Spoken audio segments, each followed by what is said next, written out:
Bannayuganda nsanyusa obbalaba nate mwebale nnyo mwebalire ddala okubanga mutwegasseeko olunaku olwaleero. Olunaku olwaleero lunaku lwa kisinziira nsi kimwoli naye wano lwa Thursday lunaku lwa kuna. Saawa wano wenjogerera zi saawa 2:18 ogwakawungeezi wano China. Mu mawanga ag'enjawulo e Bungereza zi saawa 6:18. Uganda ziri saawa 9:18 eza Mutumbi.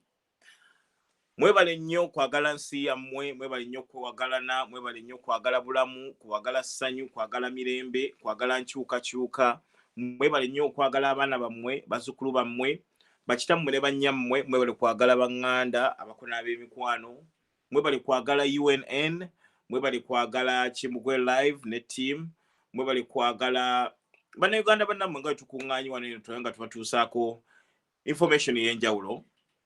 Olunaku olwaleero tuzze nga tugenda bawa akasavu kanyama, tiimu etegese ekijjulo kyegenda okubanga ebawa gwe andaba ssaawa eno eyakatuuka akatambi kasharinge okabunye wonna, era mu mbeera eyo yita buli omu abadde mu ffumbiro ajje atule ku ssimu ye, simu giteeke mu charge ereme kuggwako omuliro, atalina data loadinga awere bulungi, abadde alinda tujje akubire banne link gikwate gisharinge mu groups ez'enjawulo, eza WhatsApp, eza applications eza Telegram, zonna muteeke eyo. Bannayuganda nga bwe tusinga okwogera wano eno abasinga otukubanga mutulaba mumbeera ku mawanga, naye tulina bannayuganda abali ku ground, abali Uganda era abatulaba. Tusanyuse nnyo okubalaba n'okubawuliza, tusanyuse nnyo okuba nti tuzze wano era tubeere wamu nate. Nga tugenda mu sheeno tugenda kubanga twogera ku bintu eby'enjawulo ebizze nga bibeerawo mu Uganda ne mu nsi yonna nga bwe tugiraba. Munnange agenda okutwegattako ayitibwa Professor Kalyango Jovan, ajja kubanga asinziira gy'asinzidde agenda kujja abalamuseeko. Nga bw'ajja sharinga video yakatuuka, tagging abanno mu comments bajje tuwaye. Embeera eyaleero egenda kuba nzibu nnyo. Ngera wetero bagamba iffe tetutera kujja na birungi byokka, tujja na liyo.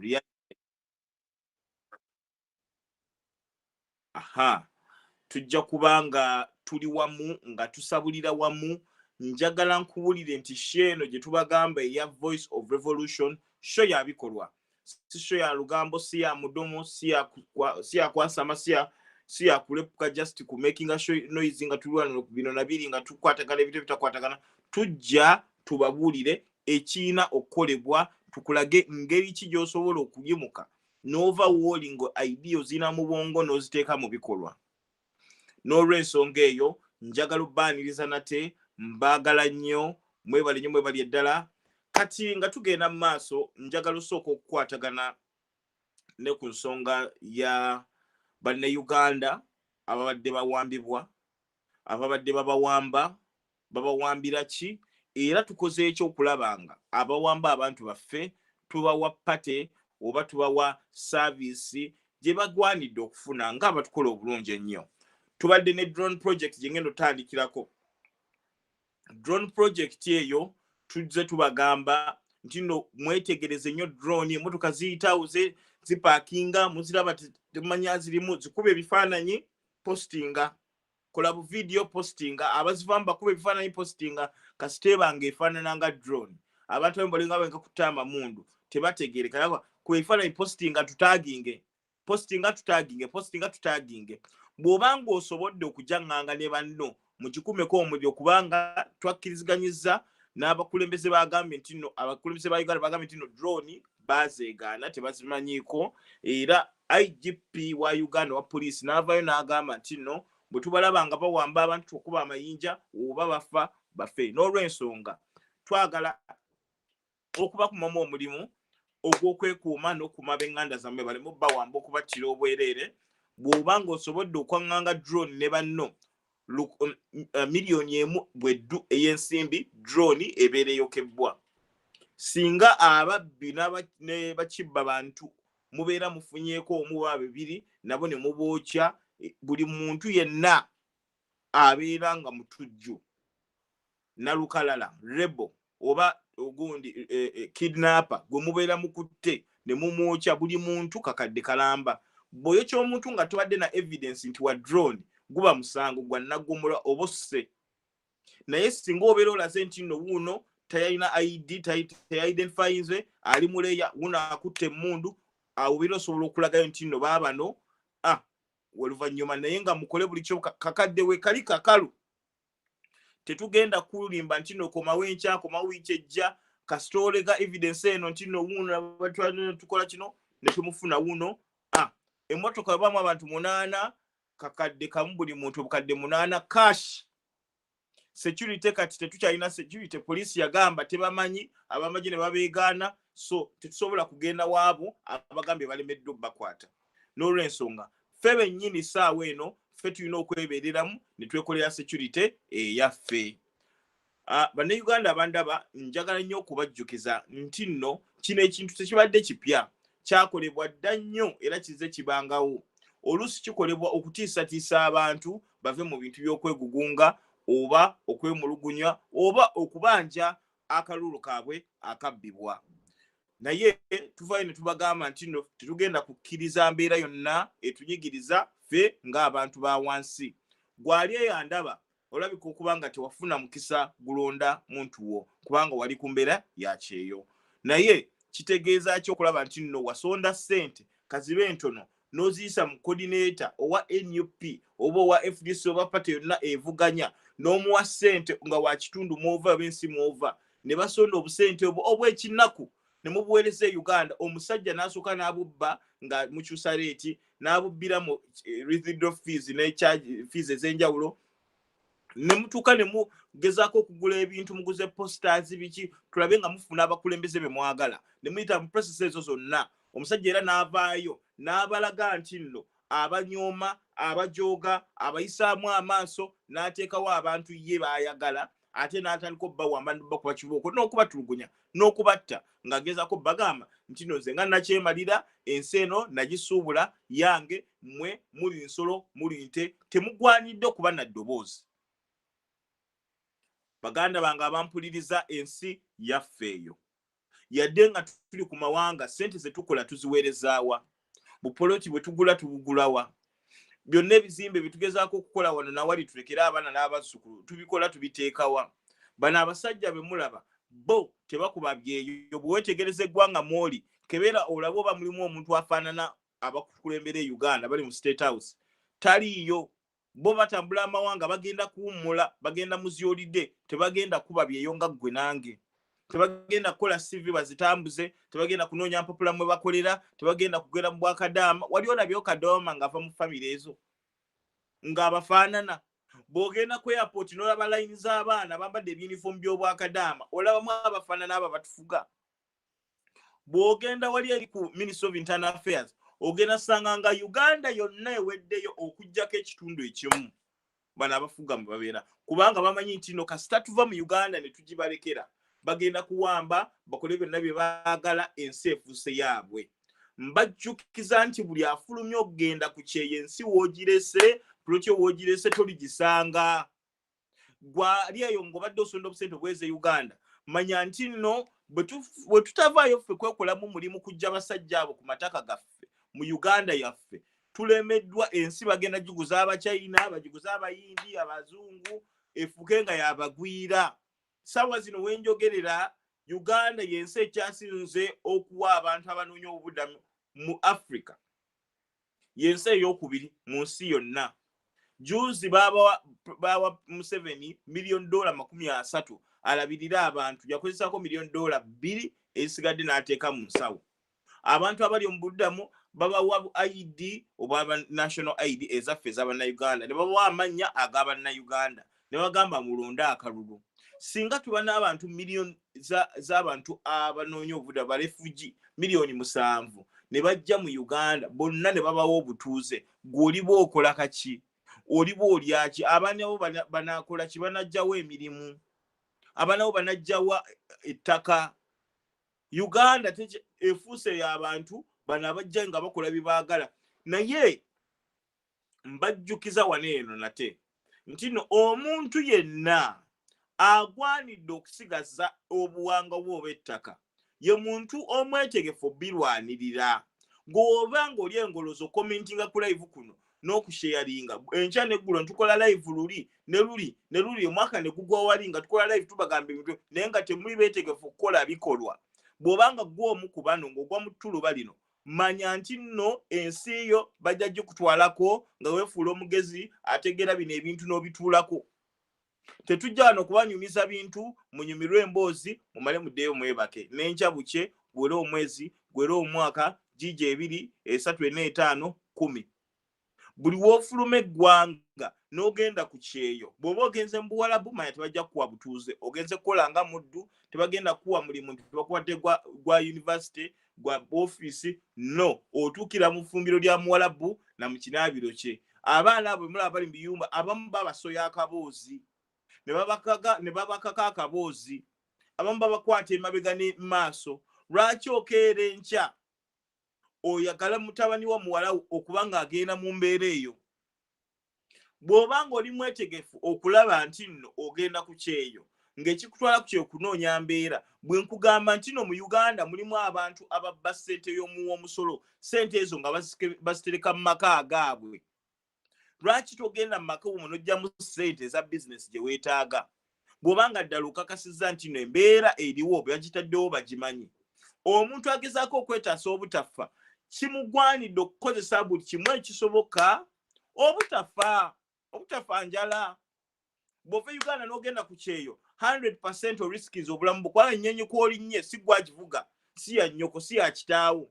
Bweyimuka bweti neegwa obeera riskis era obeera ofudde.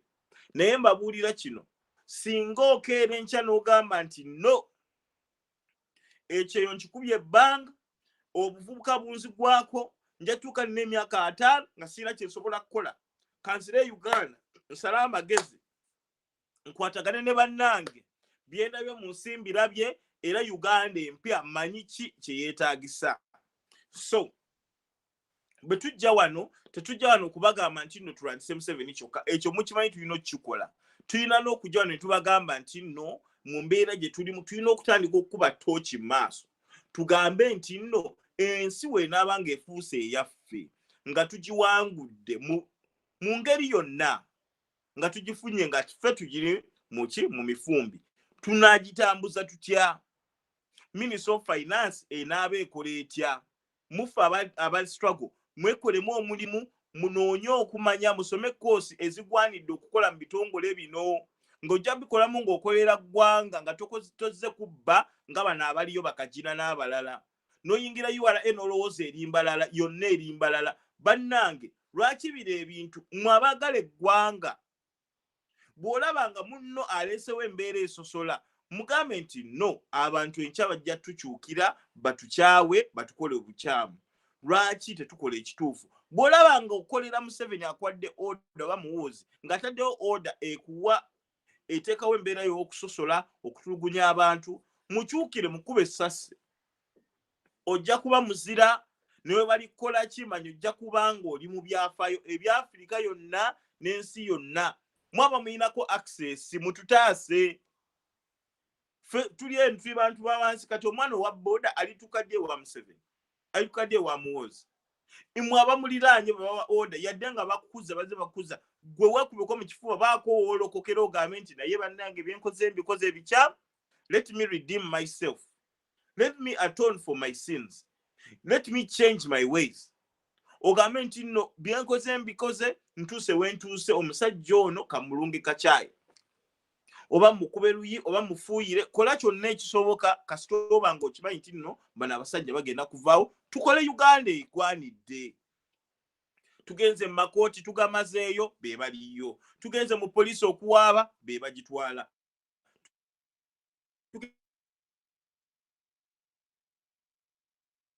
Tugenze mu magye be bagatwala. Tugenze wonna boda yonna be baliyo. Bano abasajja bagenda e Bulaaya mutuuse mu Amerika mmwe mufuga. Mutuuse e Bungereza mmwe mufuga. Mwabali e India ne China mmwe mufuga. Bulijjo ogenda ng'ogenze oli muddugavu otuukira wansi nga munyeera. Togenda tuukira mizira. bana abakulembeze babatwalanga abamanyi bagenze mu mawanga gano lwakuba abakulembeze era bw'obuvaako tebakutwalanga kikulu kubanga toyina buyinza bakuyisanga kasasiro lwa nsonga kkalayo ki kino kigende kibeere ekyokulabirako eri buli awuliriza puroguramu zino ng'okola mu gavumenti ozze wano okette okole vidiyo okole fayiro ogambe kasajja kano bwe tukakwata tujja kkanyiga kati tukagyemu enjalo kagyemu byonna mujja binkola mubikole n'abalala naye mukimanyi kino gye buva ne gye bugenda buli mbeera, let's say every nation will always strive to protect their own. When we say nations, don't be stupid to think that I mean a tribe. It is not a religion. It is not a country. A nation is abantu abaddugavu. Igwali eyo ng'obadde olowooza nti no olwakuba ndi muhima nze kati ndi mumbejja ndi mulangira ndi mu Uganda ffe tugitwala oli musiru. Uganda erimu abantu miliyoni 45 tetuyina any form of impact on the global population eya 9 billion people. Africa nga bw'ogiraba erimu abantu biliyoni 1 mu miliyoni 4. Nigeria miliyoni 3 ez'abantu. N'amawanga ag'enjawulo mwe mulowooza miliyoni 5 ez'abantu kalugambe tulinga 47 ziyina kinene ki mu Africa. Ekonomi yaffe GDP eri miliyoni $4 billion $4. Such little money. So $1 trillion. Nemulowooza nti no omuntu ayina GDP Africa yawamu eri $1 trillion 13. Eya China yokka eri $1 trillion 12. Kitegeeza ki ebyobugagga ebyawamu ebya Africa bye birina amakulu.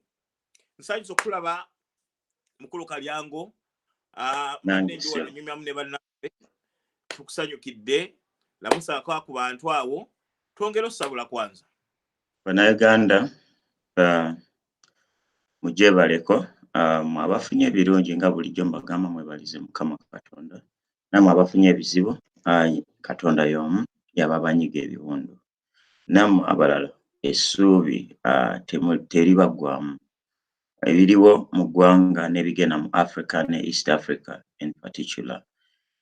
Ndabye komenti zammwe era kyobulaba sitera kulabika misana naye ku luno nange ngambya kanziseemu ezamugula nzije negate ku bantu ba wansi kati ku lwekyo njagala mutuwulirize n'obwegendereza tugenda kufuba okukozesa Oluganda ate tugenda bavuga mu sipiidi ya yiriyiri kubanga tetulwawo nnyo emisana twagala ofune ebintu ebirala ebikulabe naye nga UNN team of course bwe tuba nga tulina TV tulina okukola 24/7 and twagala those 24 hours of truth. So that's why we'll be seeing us from our lowest hours to the peak hours of the world.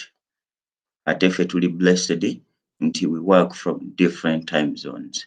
Kati uwo buzibye ewange bukyali misana tuntu. Katoloza utubate twesimye. Kali mbaniriza nate. Nze Kalyango Jovan. Webale nnyo webalire ddala. Kaakati mwami Kalyango abantu mbadde nkyabategeeza wano nti nno abafuga Uganda tebayina makulu mu nsi yonna. Amakulu bagayina mu Uganda wokka. Era ogenda ne weegendeeza nti no batuuka eno ku kyeyo gye tubeera ng'oba bazze ku meeting zaabwe babayise ba meeting basinkana ab'ebitongole ebirala abakulembeze b'amawanga batuuka ku time nga balowooza neno bafuga nga boogeza arrogance. Njagala mbajjukize bannaffe nti nno bw'obanga ogenda kusosolebwa omuzungu oba omukyayiro oba omuwarabu oba omuyindi tajja kubuuza kabira ki muva, tajja kubuuza ddiini ki gy'osoma, tajja kubuuza ggwanga ki muva, ajja kulaba ng'oli muddugavu. Ate kabe kasinge obanga wanoga kkala ajja kwongera okukola ki okuba nti takwesembereza. N'olw'ensonga twagalane nnyo. Igwe yagala owakabira endala, Omuganda yagala omukyoli, Omuteeso yagala omufumbira yagala Omunyankole yagala omukyoli, Omuluulu, bonna tuyagalana abajapola ate tuva twagala aba Kongo twagala abanyarwanda twagala aba Sudani twagala banna Kenya buli muddugavu funa nnyo mu bannanga abatulaba mbegayiridde nnyo obango yina omwana gotadde ku nsi kuno ekyobugaga kyogenda omukolera muyigirize gyenvudde wa Africa muyigirize gyenvudde wa abaddugavu abali mu America abali mu South America abali mu Caribbean abali mu nsi yonna bamanye nti ffe abaddugavu ffe tukyasinza okuba ne population ennene mu nsi yonna neffe tukyasinza okuba abenkwe okulumagana oli bwayimuka noyagala omuse notandika okukola eddogo notandika omutega bino ebintu byobabuuka notandika omuteera obuto osanyuka otya nga munaafunye ekizibu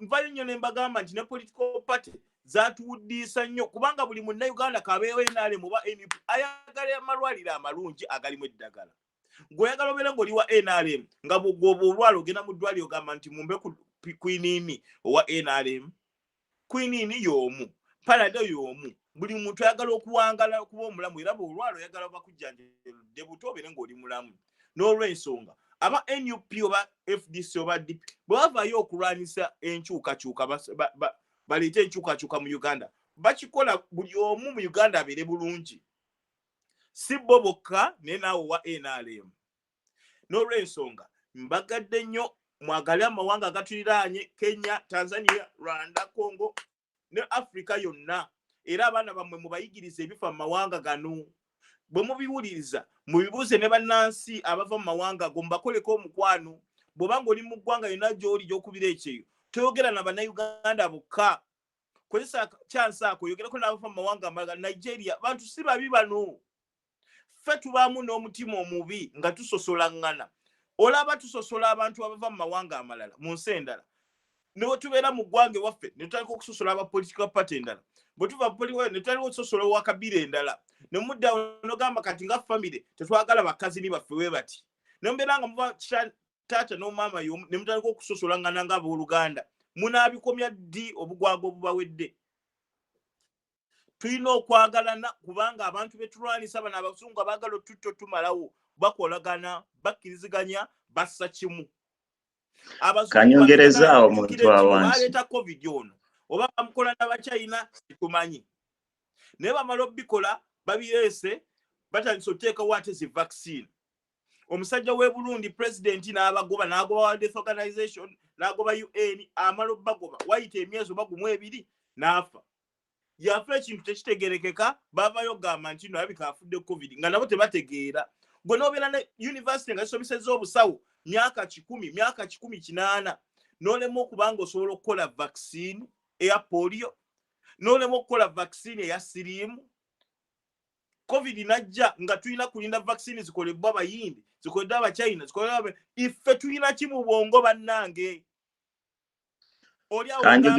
kanjogereko awo Omuntu Wawansi ogenda kwekuba butu genda maaso oluganda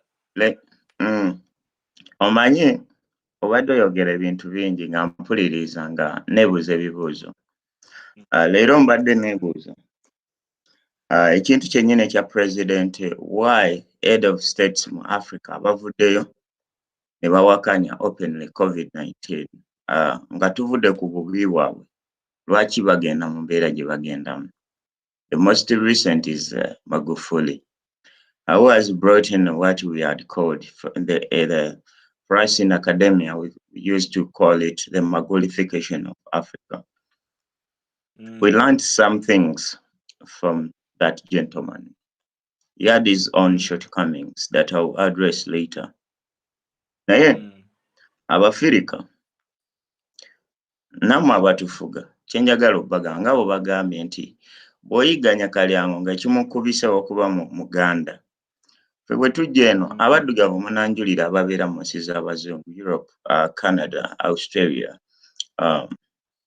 I mean, Australia is not a white man's land. Naye baagitwala. Kati that is the history of another day. Naye ensi ze bayita ezaabwe USA and name them China. Okimanya abaddugavu 3 basobola otambulira ku passport y'emu kubanga mubeera mufaanagana. Basically kyenjagala okukkaatiriza nti actually tetwawukana ffe tweyawula. Oli omuzungu tantunulira n'agamba nti ono Muganda Last year, mukyala wange yalina waagenze nga agenzeko mu dduuka. Omuntu n'amubuuza ekibuuzo eky'obusiru. Twali ffenna nga nnyimiridde somewhere. N'amubuuza, "Are you Nigerian or African?" Nti olw'okubanga Omuchina tebasobola mubuuza ekyo kibuuzo kya busiru. He has made an impact on the world as a China giant. Ntera nnyo bawa numbers.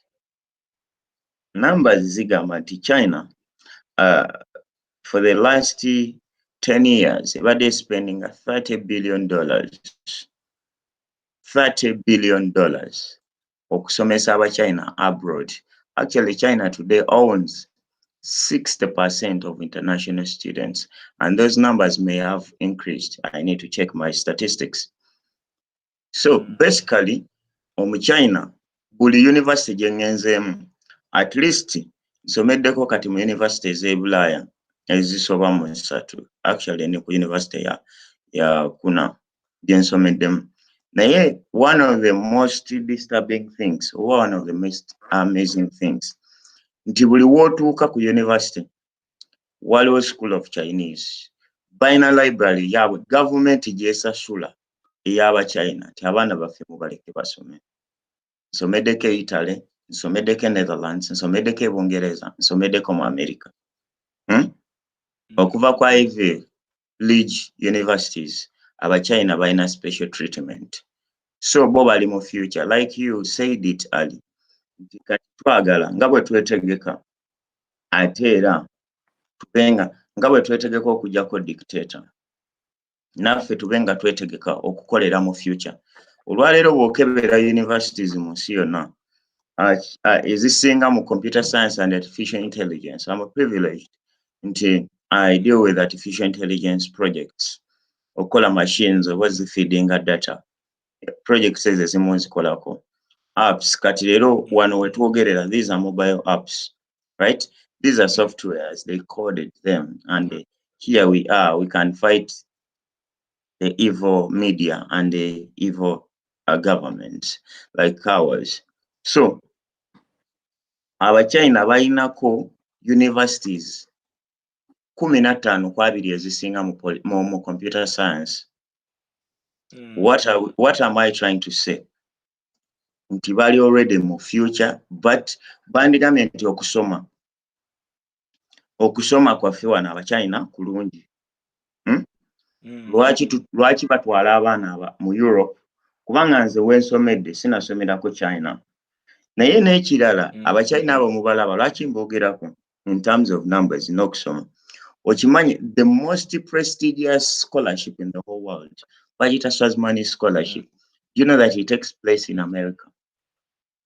I tell you what, the irony with that scholarship, tesomesa abantu bino bya kusoma bya bulijjo, leadership staff, bakusasula emitwalo gy'etaano emeka, ne bakuba 10,000, ne bakuwa omutwalo buli mwezi. Naye ekyewuunyisa abasinga okugifuna, abalina okugifuna ebitundu 45 ku 100 balina baba America ne baddirirwa Abangereza. Naye it takes place in China. Kakati gwe Mufirika nabagambako nti gwe ng'okinya kalyango avaayo okuzuukusa abantu babe ekyotera, ng'ovaayo okunyiga muntu Wawansi azuukusa abantu babe abeeruweero. Gwoba weekotogedde kubanga waliwo nali ntambula ku street olumu engamba naye nedda bwe tuba nga twazze nga ntambula ne Museveni wano waliwo asobola omurecognizing. Actually one day I was in a restaurant with an MP. Najja bino manyi baagala obayita ba honorable.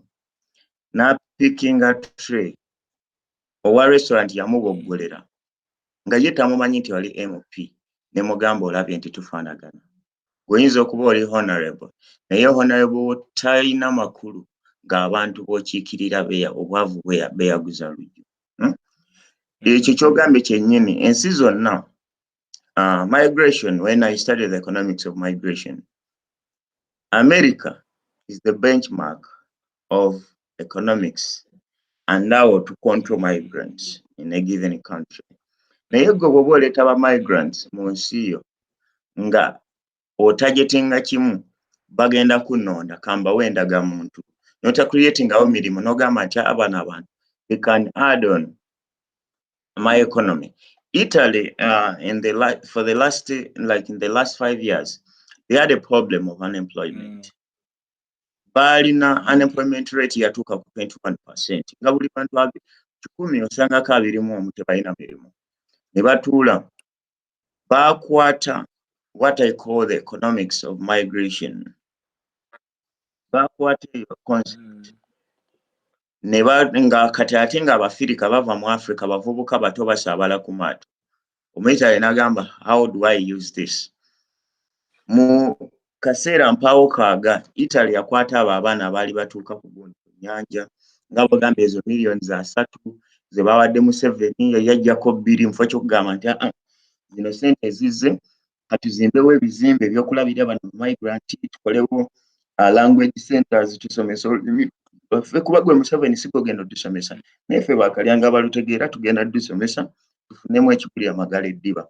So Italy neetuula obuzibu laba w'Oluganda obuzibu obulyawe Uganda nti no idea tutwogerako zino abantu baziina nagendako mu minisitule yali ya lands omusajja omunandaga fayiro ezaakolebwa from the 70s. Plani za Northern Bypass zaakolebwa mu 60s mu biseera by'obote naye paka kati Northern Bypass tenaggwa. Baba akagikolako ne bagimenya ne bagiddamu enfuufu ne zibunabulwa naye nga plan yakolebwa mu 60s. It's very unfortunate nti no most of these ideas Kalyango we have them.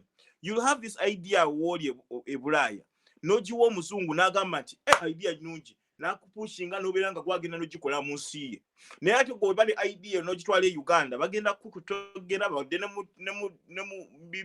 mu board meeting baseke bagambe bana abavubuka bebogerako de balina mutima gwagala kukola kirungi mu Uganda naye nga tetuna abantu basharinga tukomawo muganda wange soko tutwaleko e Tanzania awo twagala kumanya Tanzania ko gwe kafulu w'ensonga eyo soko tubuliye Tanzania kiri kitya so ka commercial break nga kajja baganda banga kayimba kano ka struggle mukawulize ebigambo byako ne mwami Kalyango nga bagenda tutwala mu struggle mu phase eddake ya show sharing ayita banno webale nnyo webalire ddala.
Dr. Andrew Takome Kaira was born on 30th January 1945 in a small town known as Nkokonjeru in the Buganda region.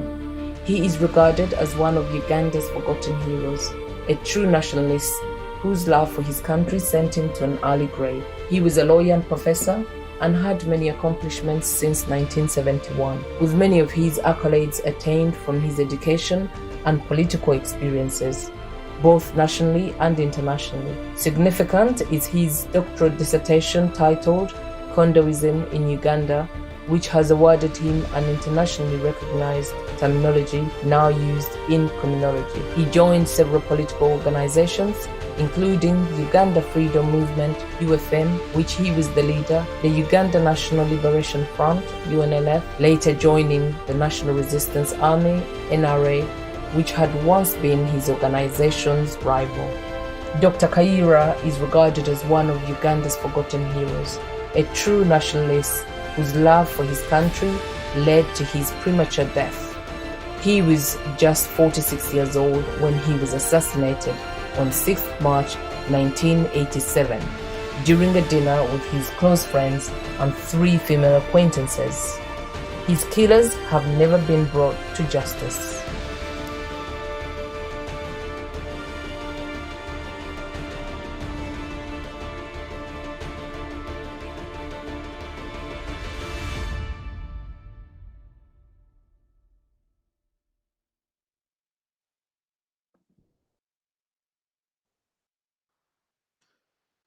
Kulikeyo bannayuganda mu Bulango gye mubadde. Ekifaananyi ekyo kye mulaba, that is a son of Africa who has done a lot, who is educated. Magufuli, by the way, President Pombe Magufuli, the late now, yasomera era akulidde mu Africa. Ne mu bukulembeze bwe yatambula emirundi 6 gyokka, naye ng'emirundi egyo gy'atambudde gy'afulumye Tanzania gye n'agifulumya mu Africa. So tagenzeeko ku attendinga UN meeting or Congress anywhere, but ne bw'afudde era afiiridde mu Africa teyafulumako genda mujjanjaba walala. Nabadde awo leero mpandiise article, it is a short one, osobola ogenda ku page yange n'ogisoma nga mbuuza ekibuuzo. Magufuli, was he another dictator or a misunderstood Africa, a Pan-Africanist? Ffe twagaana bugaanyi mutegeera mu Pan-Africanist style gye oba yakozesa eyo Pan-Africanist idea okoppressing the opponents. Njogedde sides zonna bbiri ezo nengezaako kuwa episodes. As a dictator, bwe bagenze mu kalulu e Tanzania teyayawukanye na ku Museveni. At least ennaku nga 6 yagaana Luso, opposition leader, okukola ki? Okuba campaign yamusiba. Ate era during his tenure, at least shooting his opponent, the Kyagulanyi of Tanzania, emirundi 16 nga bamukuba amasasi. Emirundi 7 bamukuba, actually yaddukira na France n'asooka agenda bamujjanjaba. You can look for that information ku France 24 yaliyo. And n'agenda Magufuli ekirala kiyakola yabaninga NGOs nga Museveni we yakikola during the campaign. Magufuli at least mu tenure mu myaka 6 ya blocking oba yajjawo media houses okuzibaninga at least 16. And the same Magufuli era yali si omu a respecting human rights olw'ebyo byakola kuva kuba bavuganya nabo. But on another side, Magufuli yaddira suspending independence ya Tanzania in name of saving money for Tanzania. He achieved that. Magufuli yasanganga accessibility y'amazzi Tanzania eri ebitundu 4 ku 100. Agenza okufa ng'ebali ebitundu 7 ku 100 mu Tanzania abasobola okufuna amazzi. Ekyo yakikozedde Omuntu Wawansi. Magufuli yalayiningako omulayini ogenda okufuna public services. N'akwata ba corrupt officials ye ng'abeekolerako nga bw'agamba, nga bw'abadde ayagala n'agoba. Era at least yafuna omutwalo 10,000 plus 10,000 plus government workers. Yakola ki? Yabagoba ku mirimu kubanga baali ghost workers nga Uganda bwe tulina ba ghost contract. So basically I've looked at Magufuli who had some good things and some very good things and some very bad things. Kati ngamba buuza mwe n'abantu abawano naddala mu abakulembeze ba Africa, African leaders, why can't we balance our good and our bad, so that we look to be somewhere in the middle. Actually, Magufuli era yagaana okukkiriza nti COVID-19 gyali. Being a professor of chemistry, he had a PhD in chemistry, and he's taught at Dar es Salaam University. He was only 62, 61 years old. So, Magufuli yagaana okukkiriza ki COVID nti gyali. Era ekibuuzo ekirala kye mbuuziza nga mpandiika ngambye lwaki international media bamuwandiiseko nga the COVID skeptic could he only be remembered for criticizing COVID-19 presence? I do not know. Ekirala, Magufuli ono gwe mulaba bwe yali yakozesa professional ye okugezako ku investigating COVID, yakwata amapaapaali n'akwata amalusu g'embuzi n'akwata kisolo ky'ekirala n'agenda nabyo babitwala mu lab, byonna they tested COVID positive. Nagamba, wait a minute, can I be explained? Cut more naye teyafuna backup from other African leaders kweyo ensonga. Then yanzijukiza Dr. Omamita Dr. Sebi. Dr. Sebi yali claiming okujjanjaba endwadde nnyingi including HIV, AIDS, cancer, impotence and many things. Yagezaako okujjanjaba. Naye lwaki bwe yafa oba okufa kwe bakulaga nti kwaleetebwa one of the diseases ze yali ajjanjaba, bagezaako kumugamba nti no, what are they trying to tell those abaali badde bamukkiririzaamu? Ekyo tukisse kirala. Naye Magufuli, being a president of Tanzania, one of the things byenfunye mu officials from Tanzania and the middle class, babadde bagamba Magufuli tawabulwa nga he thinks he knows everything. Was it a weakness to him? I do not know, and I cannot make conclusions. But anyway, in Africa, we don't talk bad things about the dead. But that's why Obote, he had a phrase that a dead Muganda, a good Muganda is a dead one. You misunderstood Obote, most of you. He was meaning that a Muganda, today, Kalyango, muliye yabamu mumuvuma. Mumuvuma, kalabi kafana na weka, nebwe mfamwe na mujja kwogera birungi. That's what Obote tried to say. Naye, since he was not a Muganda, let us look at different sides of him. This gentleman, ebimu bye tulina omujjukirako twagale tugaane, ewe and bannabyabufuzi bagita populist. He was a genuinely popular guy in Tanzania, but why could he even use that too much force to suppress the dissenting voices? I mean those in opposition. Then there is another part I looked at his demise, about his demise. It was the reaction from Kenya and Uganda. Citizens and government officials in Kenya. Actually, Kenya has announced a full week to mourn John Pombe Magufuli, to mourn him as a son of Africa. Then Ugandans are crying and are asking God why our prayers are going to Tanzania. Ugandans are asking themselves, why not Yoweri Kaguta Museveni dying? And that raises eyebrows. Kubanga gwenga president w'abantu gwe bakalonda.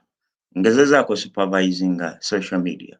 Kubanga that is at least where we get credible information and medias like this one, like UNN. Ndabe reaction y'abantu ku kufa kwa Magufuli Bannayuganda. Bannayuganda, they are mourning Magufuli, and literally they are saying he has taken Museveni's place. It was supposed to be Museveni. That is sad. If you're a president who have just been voted in, Bannayuganda, lwaki mwebuuziza ekibuuzo bwe kityo?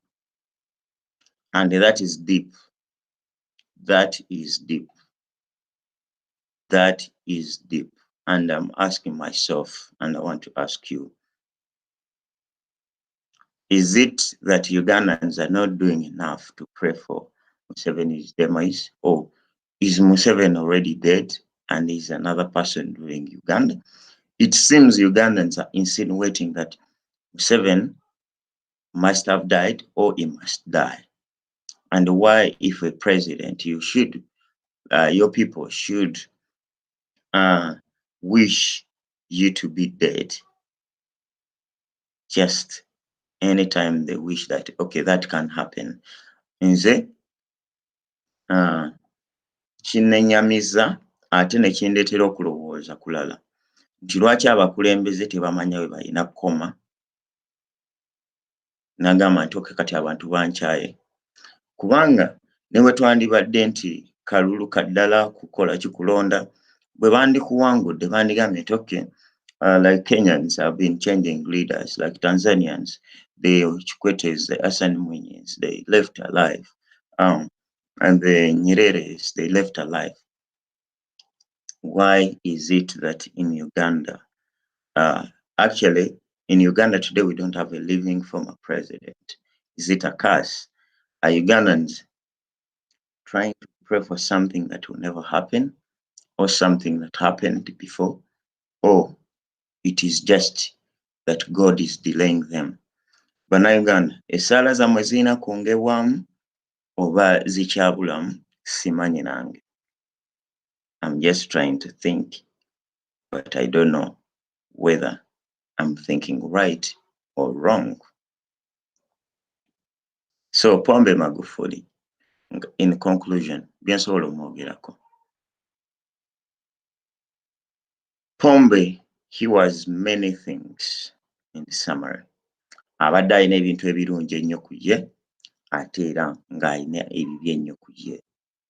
Omuntu yenna mu bulamu atasobola kutoleretinga abo batakkiriziganya nabo aba si mwangu.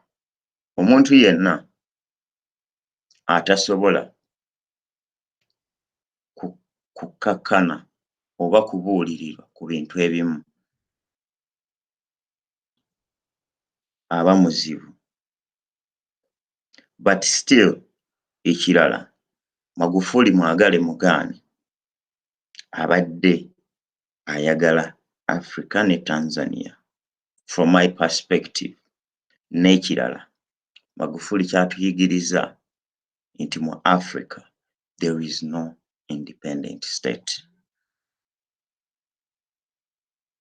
Just like Dr. Sebi taught us. Nti gwe omuddugavu tosobola kuvaayo no fighting pharmaceutical companies, drug companies ezifunamu obulamu bw'abantu okufa. Era n'ekirala, atulekedde ekibuuzo fe abakyalivinga, those of us who are still living, nti is it true nti waliwo COVID-19 oba bamussawo bussa abenga waali? Nze nange simanyi, gwe naawe oyinza okuba tomanyi, naye ekibuuzo kyatubuuza ffenna, is COVID real? Magufuli kyalese, irrespective of his bad side. Kubanga n'ekirala, Africa, when will Africa be independent in some things? Kubanga at 61, he was quite young. Queen akyaliwo ali myaka 9. Ekyo tulina kikola ki? Okimanya. Lwaki abo abavaayo openly n'ekirala okulowooza nti baagala okulaga nti Africa is great, Africa is good, that are in position like what he is in, they go almost in the similar way. Why should Africans can't settle their disputes, their disagreements within themselves. Nebagamba nti yes, Lisu onvuganya nange nze Magufuli, lwaki tebateesa? Nebagamba nti okay, tetwetaaga kukubangana amasasi, tetwetaaga kuggalawo NGOs, tetwetaaga kulowooza nti nno ffe abasoose okuba nga twakanyangana, because there should be a meeting point. Today, nkirabe nti Tanzania, as it will be morning, a section, the Chama Mpinduzi section, the unequivalent NRM party in Uganda, waliyo ate abagenda okuba nga basanyuka, kikirize kigaane. Naye nga bwe kiri nti tosobola kusanyusa buli omu, lwaki bo abazungu abakulembeze basobola at least okusanyusa almost buli omu because of the systems? Ebibuuzo bingi omwami ono byatubuuza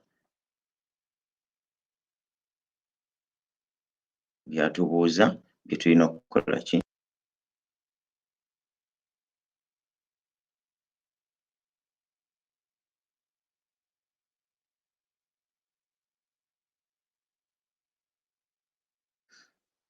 So bannayuganda, ffe tukyalina omukisa, titusobola okuyigira ku nsobi zaabo ababaddewo oba abo abatufaanana. Twefumiitirize nnyo nti abakulembeze ba Africa, this is a general, I'm done with Pombe, may he so rest in peace. Tetusobola muyita kuddamu kumuwa chance akole ki? Ocorrectinga ebizibu byakoze, ate era tetusobola kuggyawo bibi byakoze, kubanga naalibadde nga nze Socrates naalibagambye nti omuntu bw'afa afa n'ebirungi bye, naye ebibi byakoze bye bisigala. Kyova olaba Idi Amin Dada Field Marshal, ensi yonna esinga kumumanyaako bibi, weewaawo alina ebirungi bye yakola.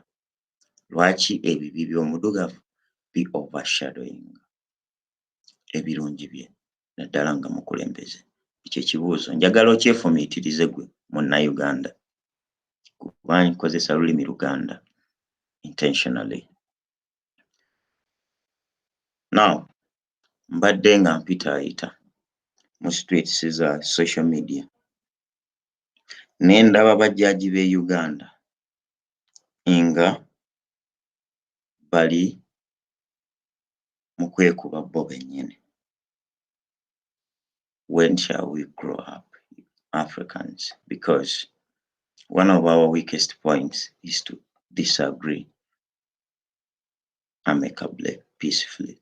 Lwaki omulamuzi omu akola minority report ate bali abasazeewo abalala bangi oli amukulira n'agiwamba? Lwaki tukozesa bubi obuyinza obutuweebwa? Kiddayo.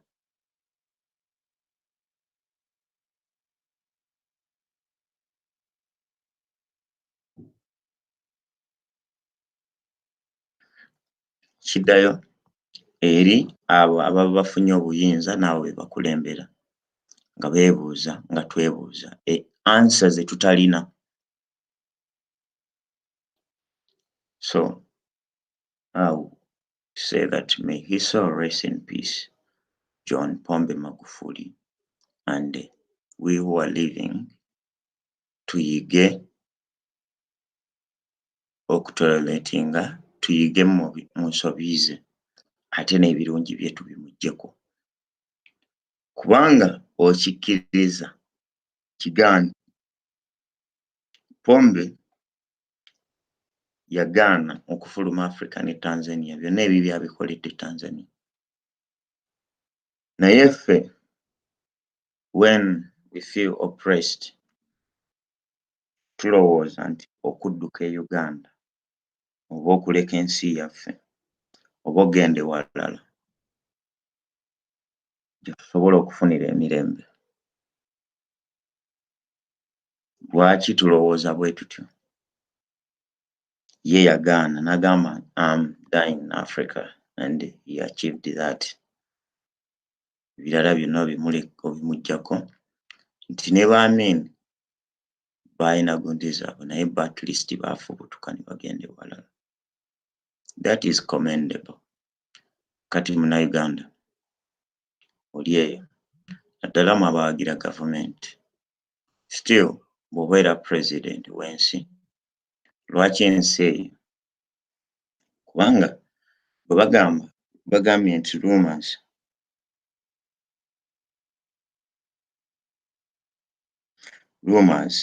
ziri nti ayinza oba yafudde COVID-19. Ne bw'abanga COVID-19 yamuse, for example, that is not something should have killed the president of a country because it's treatable. But Donald Trump bali mu 70s bamufuna lwaki bo bajjanjabi. That raises balls, like eyeballs. Lwaki tetusobola na kujjanjaba COVID-19 at this point ng'abaddugavu? Ngenda kukoma wano leero nga Kalyango Jovan ku lwa UNN. Mukama abatukuumire, twefumiitirize nnyo, because these are things that practical stuff, we don't need to read them, and this is not rocket science. These are just basic things that make us humans, and they make us reflect who truly we are. We as a people.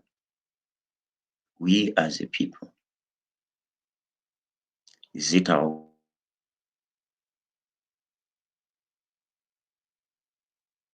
out of this roundabout where we have been for the last 60 years? Should leaders be made or be replaced because they are dead? Why should a leader's death be celebrated by others? Ugandans, dear, Mukama abawa omukisa yenna gye muli. Naye nga ffe UNN twatandika omulimo gwe twagala okutuukiriza, naye tetusobola kugutuukiriza without your support, without you being understand. Because we noticed that there is a lot of misinformation in Uganda. There is a lot, our media is captured, and it is a weakness of all dictators, characters of dictators like Museveni. We noticed that there is cultural decay, nti empisa zaffe obuwangwa n'obuvo byagwa. We noticed a lot of weaknesses. Ne tugamba nti tugenda kukola UNN. UNN eyo kati yatuuse kussa erikkiriza donations. Donations ezo tugenda kutandika okulanga wa gy'osobola okutudonatingira era otya. So abadde yenna yeebuuza nti but guys, how can I help? Bw'oba tosobola kwogera, at least tuyambe tufunaga amawulire gennyini tugakuleetere ogamanye wakaawo. Tukuyamba okuleetera abantu abo abalimu ensa okujja okwogera wano wetujja osobola okulwanyisa moral decay, culture decay, and to teach you more about yourself. Kubanga twakitegeera nti ebyo byonna weebiri. Nti media ya Uganda with security organs in Uganda, they teamed up to perform a coup against the will of Ugandans. Waliwo abuuziza email ya UNN. Our public email is called hello@getunn.com. Jim Page n'abalala For more information, you can reach us out to Tujita hello, like you're saying hello, at getunn.com. Hello at getunn.com. Nekirala osobola okuvisitingako ekibanja kyaffe oba website yaffe gye bayita getunn.com. getunn.com. Ojjasanga ebintu bingi including how you can support us and the information we intend to give. You find our vision, our goal, and everything. Time is now. It's not later. Tetusobola postponinga kubonaabona kwaffe oba kulinda kufa kwabo abatubonyaabonya nga bwe tubadde. Tetusobola kubanga essaala gye tusigazza kusabira kufa kwa Museveni. Okitegedde? Tetusobola kubanga twesigamye ku kufa kwa muntu omu tulyoke tufune eddembe lyaffe. Ekyo kye njagadde obagamba bannayuganda. Kubanga this is how you guys came in. You stormed social media. So, Ugandans, let us make our own and our own. We as the people of Uganda. I hope to see you the next time. And that next time is not very far, it's so near because we are running these day programs and night programs. And we intend to make a lot of those programs. That's why we need to have the best journalists in the city, in the country, the continent, in the world. We can hire them. We can have the best, but that cannot be done by anybody else. It is you and I. May God bless you for God and our country. I'm going to sign out. Goodbye, Uganda.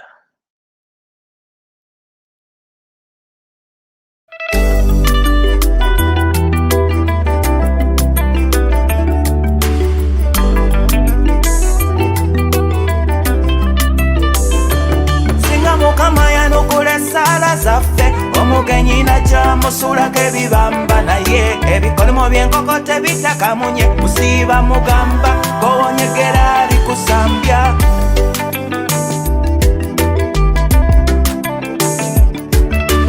Kandukuviire ku ntono ng'omuyala asanze we bafumba, omugenyi yandaga ennaku nnyanga asenga kati akulungudde omwezi. Enkoko yange lujumba nagimuwa nagirya obugenyi, nalina ne bata yange kabuzi nayo yagirya dda tasaaga. Omugenyi atagenda, omugenyi andabye nakuserwa gy'okwota mukoye, omugenyi yasenga nasinza nnyini mwentanama, omugenyi mukoye nze yajja tukubya mu ngalo kati atusesa amakete. Nalina kamyu kange gasodde nakoya kandyako nankuba ebibe kyagalo, nalina embuzi yange bitanga nayo yakyegwera nampa ebijanjalo, okwekulubeseza ku munnanfuusi wabula kwefuulira n'olozoolera. Singa Mukama yanukula essaala zaffe, omugenyi najja musulako ebibamba naye ebikolimo by'enkoko tebitakamunye, musiiba mugamba gowonyegera likusambya. Omugenyi atagenda, omugenyi andabye nakuserwa gy'okwota mukoye, omugenyi yasenga nasinza nnyini mwentanama, omugenyi mukoye nze. Oba tuttemu empisi tumuwaalye, tumulimba ennyama ya mbuzi eva wa mutanda, baluvu banakkirira ekaganga naye mpulira alinayo muganga. Oba tumutegere kamyu mu butunda, eb'entaanya y'okusenvula makanda, wayoya doodo tumuwa omunyango akotebwa omumira aserengeta ettanda. Omugenyi atagenda, omugenyi andabye nakuserwa gy'okwota mukoye, omugenyi yasenga nasinza omugenyi atagenda omugenyi andabye nakuserwa kyokota mukoye omugenyi yasenga nasinza nyini mwentanama omugenyi mukoye nze omugenyi yasenga omugenyi mukoye omugenyi atagenda omugenyi yasenga